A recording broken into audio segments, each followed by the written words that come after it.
السلام عليكم ورحمة الله وبركاته.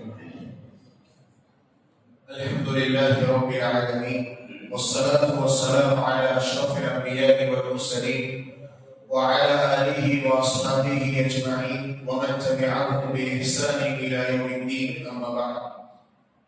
கணிதத்திற்குரிய எல்லாம் அல்ல அல்லாஹ்வின் நல்லடியார்களே, புனிதமிக்க ரமதானுடைய மாதத்தில் நபி ஸல்லல்லாஹு அலைஹி வஸல்லம் அவர்களுடைய வரலாற்றை இன்ஷா அல்லாஹ் நாம் பார்க்க இருக்கிறோம். அதில் நேற்றைய தினம் அதனுடைய ஒரு முன்னுரையாக அல்லாஹ்வுடைய தூதருடைய வரலாற்றை ஏன் படிக்க வேண்டும், படிப்பதால் ஏற்படக்கூடிய மாற்றங்கள் குறித்தான செய்திகளை நாம் நேற்றைய தினம் பார்த்தோம். இன்றைய தினம் இன்ஷா அல்லாஹ் நேரடியாக நாம் வரலாறுக்குள் நுழைந்து விடலாம்.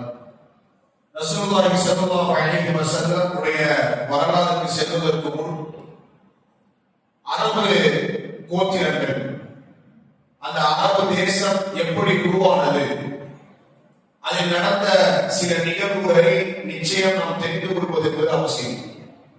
அதை சுருக்கமாக நாம் பார்த்துவிட்டு பிறகு ரசூலுல்லாஹி ஸல்லல்லாஹு அலைஹி வஸல்லம் உடைய பிறப்பிற்குள் நாம் செல்வோம். அரபு என்கின்ற இந்த வார்த்தை, இதற்கு நேரடி பொருள் பொட்டல் காடு என்ற ஒரு அர்த்தம். பொட்டல் காடு என்றால் எந்த விதமான விவசாயமும் விளைச்சலும் ஏற்படாத ஒரு இடம் என்று இதற்கு அர்த்தம். இந்த அரேபிய தீபகற்பம் எப்படி உருவானது என்றால், நபி இப்ராஹிம் அலைஹிஸ்ஸலாத்து வஸ்ஸலாம், இஸ்மாயில் அலைஹிஸ்ஸலாத்து வஸ்ஸலாம், இந்த இரண்டு நபிமார்களை கொண்டு அல்லாஹ் இந்த அரபு பிரதேசத்தை அல்லாஹ் உருவாக்கினார். இப்ராஹிம் அலைஹிஸ்ஸலாத்து வஸ்ஸலாமுடைய வரலாற்றை நாம் பல முறை படித்திருப்போம், செவியேற்றிருப்போம். அதை முழுவதுமாக நாம் இங்கே பார்க்காமல் சுருக்கமாக தேவையான விஷயங்களை மட்டும் பார்த்துவிட்டு அவருடைய செல்வோம்.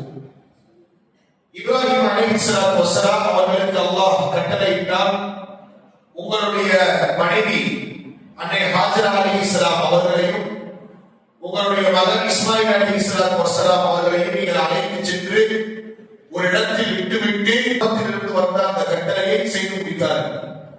ஒரு பொட்டல் காட்டிலே யாரும் குடிவராத, யாருடைய மக்கள் நடமாட்டம் இல்லாத, உணவு தண்ணீருக்கான எந்த விதமான ஒரு சோர்ஸும் இல்லாத ஒரு இடத்திலே இப்ராஹிம் அலைஹிஸ்ஸலாத்து வஸ்ஸலாம் சில ரிவாயத்தின்படி சில பேரித்த மரங்களை கரத்தில் கொடுத்து விட்டு அங்கே விட்டு வந்தார்கள்.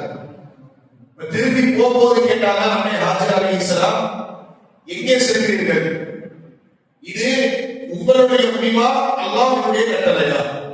இது உங்களுடைய முடிவா அல்லாஹ்வுடைய கட்டளையா?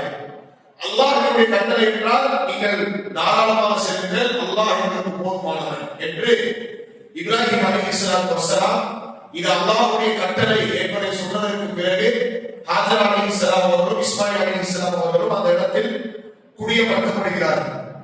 அதற்கு பிறகு நமக்கு தெரிந்த நிகழ்வுதான், இஸ்மாயில் அலைஹிஸ்ஸலாம் சிறு குழந்தையாக இருக்கும் பொழுது தண்ணீரினுடைய தாகத்தால் அழும் பொழுது அல்லாஹ் சம்சமை வெளிப்படுத்துகிறார். இது இப்ராஹிம் அலைஹிஸ்ஸலாத்து வஸ்ஸலாம் அவர்கள் அரபு தீபகற்பம் உருவாவதற்கான தொடக்கமாக இருந்தது. பல நாட்களுக்கு பிறகு மீண்டும் இப்ராஹிம் அலைஹிஸ்ஸலாத்து வஸ்ஸலாம் இருவருடைய நிலையை சந்திப்பதற்காக மக்காவிற்கு வருகிறார்கள்.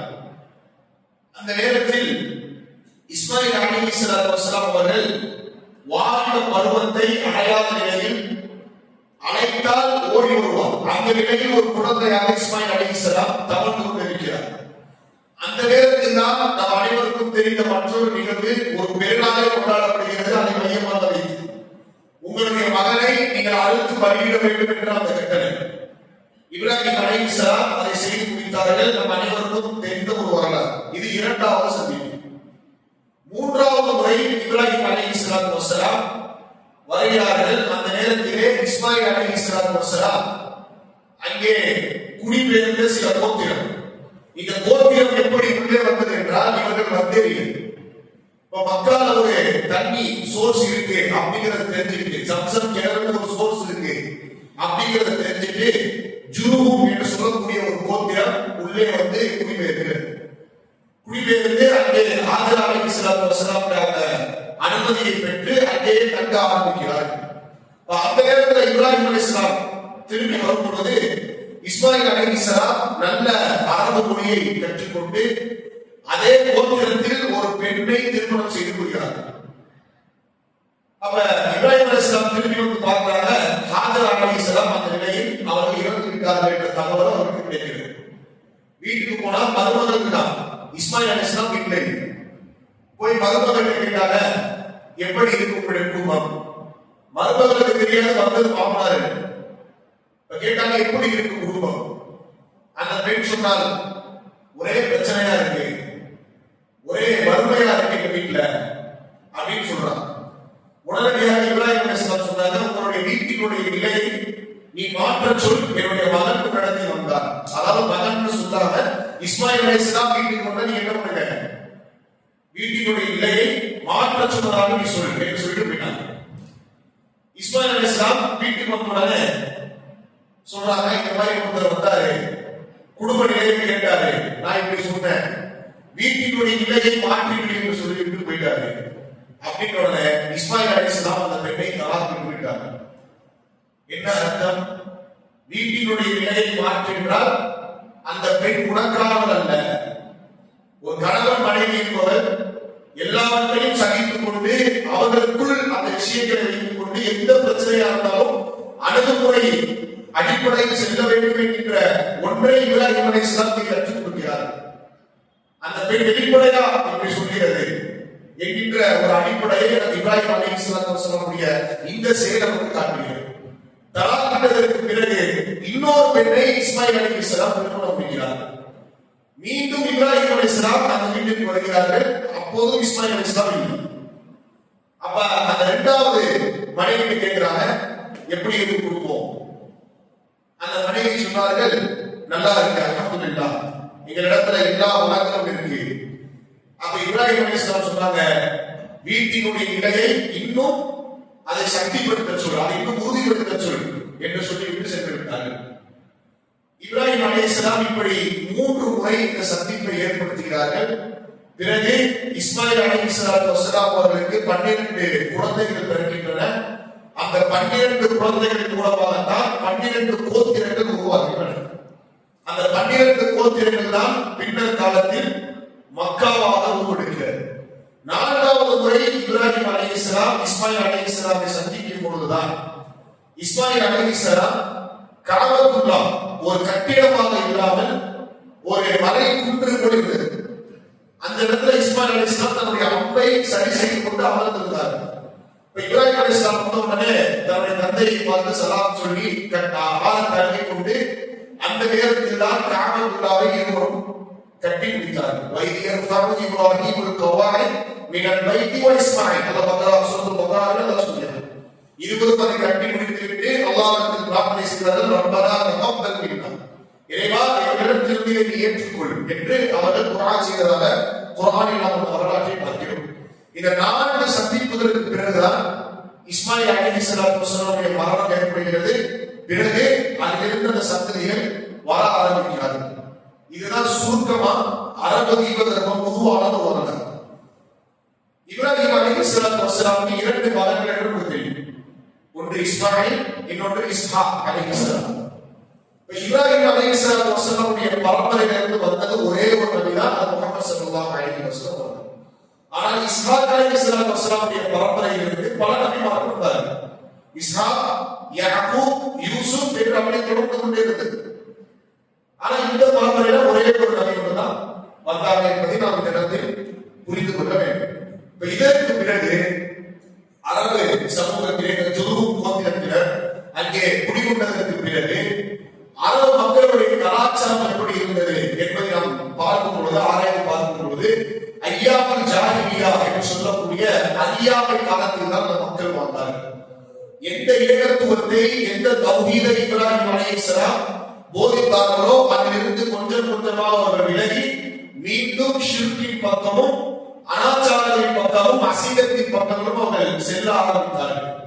எந்த அளவிற்கு மோசமாக இருந்தது என்றால், குறிப்பார்க்கக்கூடிய பழக்கம், விபச்சாரம், மது அருந்துதல், இது போன்ற எல்லா சமூக சீர்கேடுகளும் அவருடைய வாழ்க்கையில் நிரம்பி இருந்தது. எந்த அளவிற்கு அவர்கள் குறிப்பார்ப்பார்கள் என்றால், அம்புகளின் மூலமாக குறிப்பார்ப்பார்கள். அதே போன்று ஜோசியக்காரர், அவரிடத்தில் 3 விதமான ஜோசியக்காரர்கள் இருந்தார். ஒருவர் யார் என்றால் கான என்று சொல்லப்படக்கூடிய ஒருவர். இவன் யார் என்றால் உலகத்தில் நடந்திருக்கக்கூடிய எல்லா செய்தியும் இவனுக்கு ஒரு சின்ன அறிவித்து கொடுப்பதாக இவன் அதை மக்களிடத்தில் சொல்வான். இன்னொரு யார் என்றால் அர்மாஃப் என்று சொல்லக்கூடிய இன்னொரு ஒரு ஜோசியக்காரர். இவன் யார் என்றால் அன்றாடம் நம்முடைய வாழ்க்கையில் நாளை என்ன நடக்கும் என்பதை சொல்லக்கூடியவர்.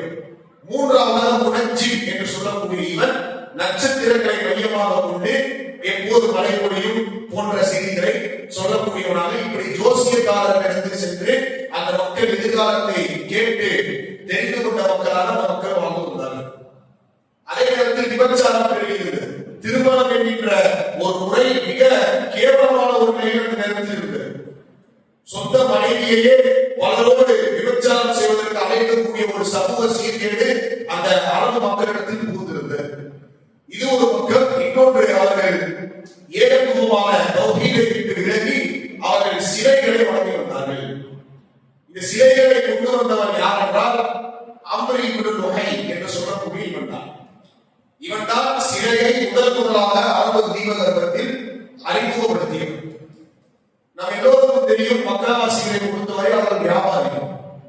சிரியா நாட்டிற்கும் யமன் நாட்டிற்கும் அவர்கள் அடிக்கடி வியாபாரம் செல்லக்கூடிய என்று நமக்கு தெரியும். அந்த அம்ர் இப்னு லுஹை ஷாமுக்கு போறோம், சிரியாவுக்கு போறோம்.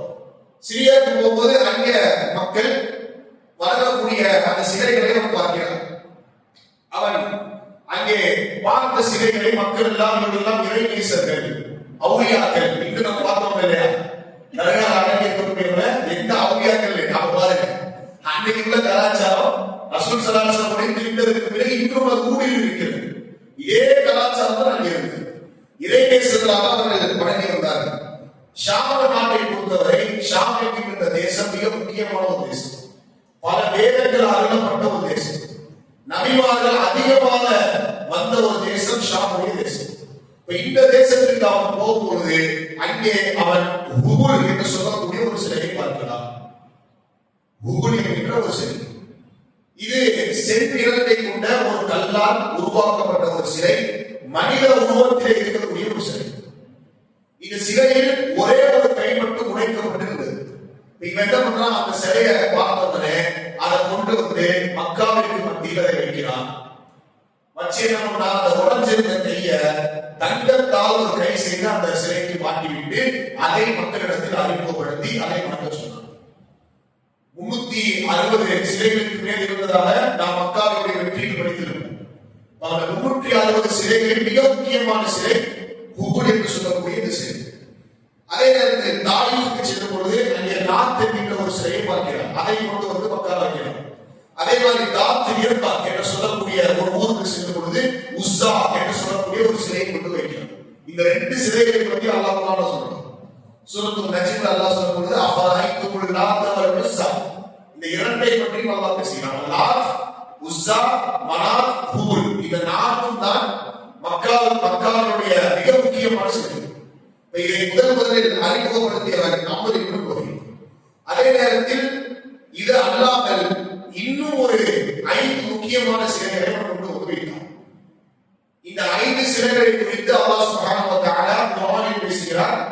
இது ஒரு நபியின் காலத்தில் வணங்கப்பட்ட 5 சிலைகள். இதுதான் நம்ம கேள்வி பதிலாக வச்சிருக்கோம். அதனால அதை டீட்டெயிலா சொல்லாம ஒரு கேள்வி பதிலாக கொடுக்கிறோம் இன்ஷாஅல்லாஹ். இந்த 5 சிலைகளையும் அவர் கொண்டு வந்தார். இப்படி சிலை வணக்கத்தை அம்ர் இப்னு லுஹை உள்ளே போத்தினார். எந்த அளவுக்குனா பின்னாடி ஒரு சஹாபி சொல்றார், இஸ்லாத்தை ஏற்றதற்கு பிறகு அவர் சொல்றாரு, நாங்க ஒரு கல்லை வணங்குவோம், அந்த கல்லையில ஒரு சிறந்த ஒரு கல்லை கிடைச்சிச்சுன்னா அதை தூக்கி முடிக்கலாம். இல்ல கல்லே கிடைக்கல அப்படி என்ன பண்ணுவோம்னா ஒரு மண் குவியலை ஏற்படுத்தும். மண் குவியலை ஏற்படுத்தி ஒட்டகத்தினுடைய பாலைகளை கலந்து விடுவோம். அதற்கு ஒரு உருவத்தை கொடுத்து அதை சிலையாக பண்ணுவோம். இப்படி ஒவ்வொரு சிலையாக செய்தால் அது 360 என்கின்ற அந்த கணக்கில் சென்று முடியுது. இது போக ஒரு பெரிய விஷயம் பண்ணி வச்சிருக்காங்க. இது ஒரு பக்கம். இப்ராஹிம் அலைஹிஸ்ஸலாம் இவர் யாரு, அவர் ஏகத்துவத்தின் தந்தை என்று சொல்கிறார். ஹனீஃப், ஷிர்கிலிருந்து முற்றிலுமாக விலகியவர் என்று சொல்கிறார்.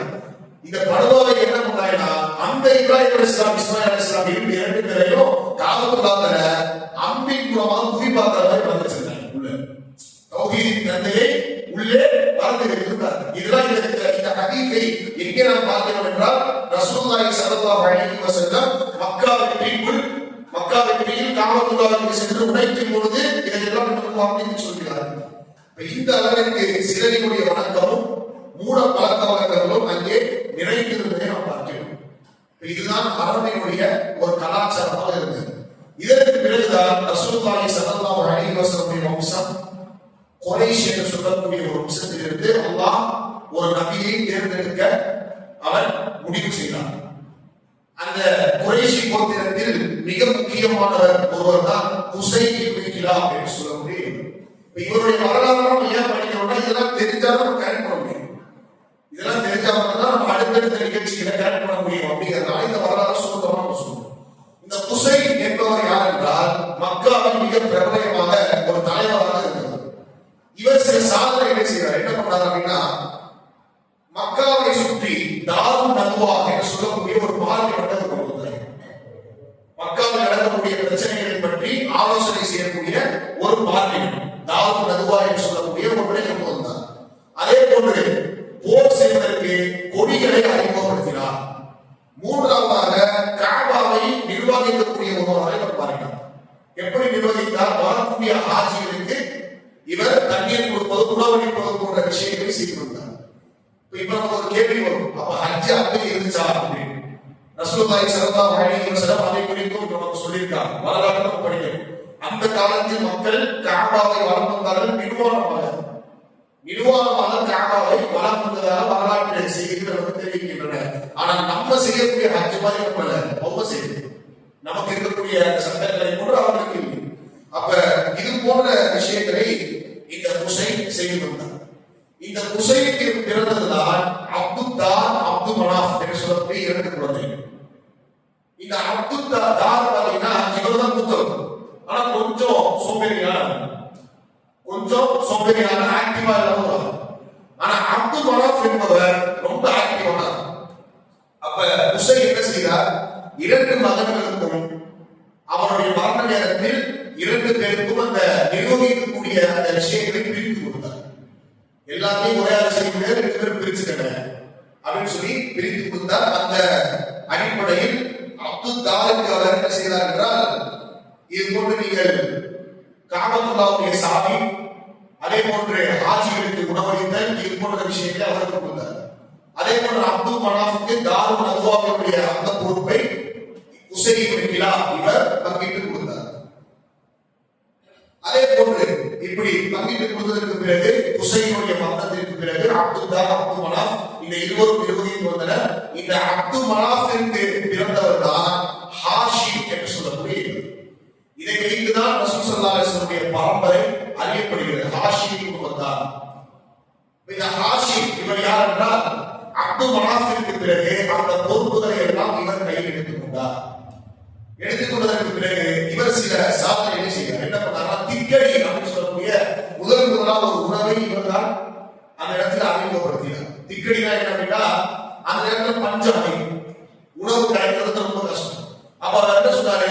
ரொட்டி துண்டுகளை சின்ன சின்னதா பிச்சு அதை குழம்போடு சேர்த்து திக்கடி என்ற ஒரு உணவை அறிமுகப்படுத்தியதால் இவருக்கு ஹாஷிம் என்ற பெயர் வந்தது. இவருடைய இயற்பெயர் ஆம்பர். இவருடைய இயற்பெயர் ஆம்பர். ஆனா ஹாஷிம் என்ற பெயர் திக்கடியை கொடுத்ததால் அந்த பெயர் வந்துச்சு. இதெல்லாம் நம்ம சுருக்கமா தெரிஞ்சுட்டா போதும், மனசுல வச்சுக்க அவசியம். இதற்கு பிறகு இவர் தான் என்ன பண்ணார் அப்படின்னா, சிரியாவுக்கு வந்து போகக்கூடிய ரூட், அந்த ட்ரேடிங் ரூட், அந்த வியாபார பயணத்தை எப்படி அமைத்துக் கொள்ள வேண்டும், குளிர்காலத்திலும் கோடை காலத்திலும் எந்த பயண ரூட்ல நம்ம போறோம் அப்படிங்கிறத வகுத்து கொடுத்தவரும் இந்த ஹாஷிம். அதே மாதிரி இந்த ஷாமுடைய நாட்டிற்கு அவர் வியாபாரம் சென்ற பொழுது சல்மா என்ற பெண்ணை அவர் திருமணம் செய்கிறார். அதே நேரத்தில் காசாவிலே மரணம் அடைகிறார். பலஸ்தீனில் இருக்கக்கூடிய காசாவிலே இவர் மரணம் அடைகிறார். இவருக்கு பிறந்தவர் தான் ஷைபா என்ற ஒரு குழந்தை. இவருக்கும் சல்மாவுக்கும் பிறந்தவர் தான் ஷைபா என்ற குழந்தை. இவருக்கு ஷைபா என்ற பெயர் ஏற்பட்டது என்றால் இவருடைய முடி நரைத்திருப்பதின் காரணத்தினால் ஷைபா என்ற பெயர் வைக்கப்பட்டது. ஷைபா என்ற நரைத்தவர். குர்ஆனில் கூட இந்த வார்த்தை அதிக வசனங்களில் நாம் பார்க்க முடியும். இந்த ஹாஷிமுடைய மரணத்திற்கு பிறகு ஷைபா என்பவர் தன்னை தாயோட வாழ்ந்தவர். எங்கே வாழ்ந்தவரான்னா மதீனால வாழ்ந்தவர். மக்காவுக்கு தொடர்பு கட்டாச்சு. மக்காவுக்கு போயிடலாம். மதீனாவில் வாழ்ந்து வரும் பொழுது 7 அல்லது 8 வயசு இருக்கும் பொழுது இந்த ஹாஷிமுடைய தம்பி முத்தலிப் அப்படின்னு சொல்லக்கூடிய ஒருவர், முத்தலிப் அப்துல் மனாஃப் இவருடைய சொந்த தம்பி சகோதரர். இந்த முத்தலிப் என்ன பண்றாரு, மதீனாவுக்கு வந்து சொல்றாரு, நீ ஷைபாவை ஒப்படைங்க, நான் அவரை மக்காவுக்கு கூட்டிட்டு போறேன். ஏன்னா அவருடைய தந்தை கிட்ட பொறுப்புகளை வேற யாரும் எடுத்துடக்கூடாது, வேற யாரும் அதை பறிச்சிடக்கூடாதுங்கிறதுக்காக நான் இவரை கூட்டிட்டு போறேன் அப்படின்னு சொல்லி அவரை அழைப்பதற்காக பர்மிஷன் கேட்கிறாரு. ஆனா நான் வரமாட்டேன் அப்படின்னு அவர் மறுத்துறாரு. அவன் அம்மா போய் கேட்கிறாரு. அவன் அம்மா என்ன சொல்றாங்க, முதல்ல மறுத்துறாங்க, பின்னாடி இதை பத்தி அவங்க விவரிச்சு சொல்லும் பொழுது அதை ஏற்றுக்கொள்கிறார்கள். அவர்கள் ஷைபாவை அனுப்பி வைக்கிறார்கள். முத்தலிப் என்ன செய்கிறார், தன்னுடைய ஒட்டகத்தின் மீது அல்லது தன்னுடைய குதிரையின் மீது ஷைபாவை அமர வைத்து மக்காவிற்கு கூட்டிடுவார். கூட்டிட்டு வந்தவரை அங்கிருந்த மக்கள் எல்லாம் பார்த்து இவர் தான் அப்துல் முத்தலிப் என்று பெயர் வைத்து விட்டார். முத்தலிப்புடைய அடிமை இவர். ஏன்னா அந்த மக்களுக்கு தெரியாது இவர் சகோதரருடைய மகன். இவர் முத்தலிப்புடைய அடிமை என்று அவர் கூப்பிட்டு ஆரம்பித்தார். அப்துல் முத்தலிப் என்ற பெயர் பிரபலமாகிவிட்டது. அதுல ஷைபா சொல்றாரு, இல்ல இந்த அடிமை கிடையாது, என்னுடைய சகோதரருடைய மகன் இவர். அப்படி சொன்னாலுமே ஒரு பேர் நம்ம கூப்பிட்டா என்ன ஆகும், பிரபலம். இன்னைக்கும் நம்முடைய வழக்கத்தில் இருக்கக்கூடிய ஒரு விஷயம், ஒரு மற்ற பேரை சொல்லி முதல் முறையாக கூப்பிடப்பட்டுச்சுன்னா அதுவே பேரா. அதே மாதிரிதான் அப்துல் முத்தலிப் என்கின்ற அந்த பெயரையே அவருக்கு சூட்டப்பட்டு அதை கொண்டு அவர் அழைக்கப்படுகிறார். இப்ப நம்ம எங்கே வந்துட்டோம், அப்துல் முத்தலிப் யார், ரசூல் ஸல்லல்லாஹு அலைஹி வஸல்லம் பாட்டனா. நாம இதுக்கு வந்துட்டோம், இந்த இது வரைக்கும். இப்ப அப்துல் முத்தலிப் இப்ப இருந்தால் உண்மையான வரலாறு ஆரம்பிக்கும். இது வரைக்கும் நம்ம சுருக்கமா தெரிஞ்சுட்டா போதும். ரொம்ப நான் நிறைய விஷயங்கள் கண்டோர் போயிருக்கேன், நிறைய போட முடியும். இந்த அப்துல் முத்தலிப் இவர் தான் மக்காவினுடைய தலைவராக, காபத்துல்லாஹ்வுடைய நிர்வாகியாக இவர் பொறுப்பேற்கிறார். பொறுப்பேற்றதற்கு பிறகு இவருக்கு ஒரு 2 கனவு வரும். இவருக்கு ஒரு 2 கனவு வரும். அந்த 2 கனவு என்ன அப்படின்னா, முதல் கனவு என்ன அப்படின்னா, இவருக்கு ஒரு இடம் காட்டப்படுகிறது. அந்த இடத்தை போய் நீங்க தோண்டுங்க அப்படின்னு யாரோ இவருக்கு சொல்ற மாதிரி ஒரு கனவை அவர் பார்க்கிறார். முதல் நாள் பார்க்கிறாரு, அது பெருசா ஒரு சாதாரண கனவா விட்டுறாரு. 2வது முறையும் அதே கனவு காட்டப்படுகிறது. 2வது முறையும் அதே கனவு காட்டப்பட்டவுடன் எந்த இடம் காட்டப்பட்டதோ அந்த இடத்திற்கு அவர் செல்கிறார். அந்த இடம் என்னன்னு பாத்தீங்கன்னா, அறுத்து பலியிடக்கூடிய ஒரு பலிபீடம். அந்த காலத்துல குறைஷிகள் என்ன பண்ணாங்க, அறுத்து பலியிட்டாங்க. தன்னுடைய சிறைகளுக்காக பிராணிகளை அறுத்து பலியிடக்கூடிய அந்த பலியிடத்திற்கு சென்று அதை உடைத்து அதை தோண்ட ஆரம்பிக்கும் போதுதான் ஜம்சம் கிணறை அவர் பார்க்கிறார். ஜம்சம் கிணறு என்ன ஆச்சரியடா, ஒரு போர் நடந்துச்சு. நான் போரை கட்சா போயிட்டேன். அந்த போர் நடந்ததுல என்ன ஆச்சரியடா, மக்காவை விட்டு வெளியேறும் பொழுது சில பேர் என்ன பண்ணாங்க, அந்த ஜம்சம் கிணறு மூழ்கி போயிட்டாங்க. உள்ள வாட்கள் கேடைகள் கொண்டு அதை ஃபுல்லா க்ளோஸ் பண்ணி போயிட்டாங்க. அப்ப திருப்பி அந்த இடம் காட்டப்பட்டு இவர் அங்கே சென்று அதை தோண்டி அந்த ஜம்சம் கிணற்றை மீண்டும் அவர் உயிர்ப்பிக்கிறார். அதுல என்ன இருந்துச்சு அப்படின்னா, சில மான்கள் இருந்துச்சு, மானுடைய கொம்புகள் இருந்துச்சு, தங்கத்தால் செய்யப்பட்ட அந்த கொம்புகள். அதை என்ன பண்ணாலும் அவர் ஒதுக்கி காபத்துல்லாஹ்வுடைய கதவாகவும், அதே நேரத்தில் இன்னும் சில விஷயங்களுக்காக அதை உருக்கி அவர் என்ன பண்ணார், அந்த காபத்துல்லாஹ்வுடைய கதவா செஞ்சு அவர் போட்டார். அதற்கு பிறகு ஜம்சம் தண்ணியை அவர் உரிமை கொண்டாடினார். மக்கள் எல்லாம் இதை பார்க்க உடனே, ஜம்சம் தண்ணி உங்களுக்கு மட்டும் சொந்தம் இல்லை, எல்லாத்துக்கும் சொந்தம், அது எல்லாத்துக்கும் பொதுவாக நீங்க ஒப்படைச்சிருங்க அப்படின்னு சொன்ன உடனே, இல்ல எனக்கு மட்டும் தான் சொந்தம் அப்படின்னு புத்தகம் இருக்கிறார். இப்ப இவருடைய வழக்கம் என்னன்னா, ஏதாச்சும் ஒரு பிரச்சனை முடிவெடுக்கணும், யார்கிட்ட போவாங்கன்னா உடனே ஜோசியர் இருக்கணும். இதுதான் நம்முடைய பழக்கமா இருந்துச்சு. ஒண்ணு அம்பு எடுத்து பார்ப்பாங்க, குறி பார்ப்பாங்க, இல்ல ஒரு ஜோசியக்காரன் கிட்ட போயிடுவாங்க. அப்போ ஒரு ஜோசியக்காரன் கிட்ட போய் நம்ம என்ன பண்ணுவோம், இதை குறித்தான செய்தியை கேட்க வருவோம் என்று சொல்லி அந்த மக்களும் அப்துல் முத்தலிப் போறாங்க. போற நேரத்தில் என்ன ஆகும் அப்படின்னா, அல்லாஹ் ஒரு மலையை போயிருக்கிறது. அந்த மலைங்கிறது என்ன அப்படின்னா அவருக்கு மட்டும் முடியும். அப்துல் முத்தலிபுக்கு நேரிருந்து மட்டும் அந்த மலையை முடிகிறது, மற்ற யாருமே நாங்க மலை வராது. இதை பார்த்த உடனே அவங்களுக்கு தெரிஞ்சிச்சு அப்படின்னா, இது அப்துல் முத்தலிப்காரர் தான், நம்ம அதை உரிமை கொண்டாடக்கூடாது அப்படின்னு சொல்லி அவங்க அந்த நேரத்தில் தெரிவிக்கிறாங்க.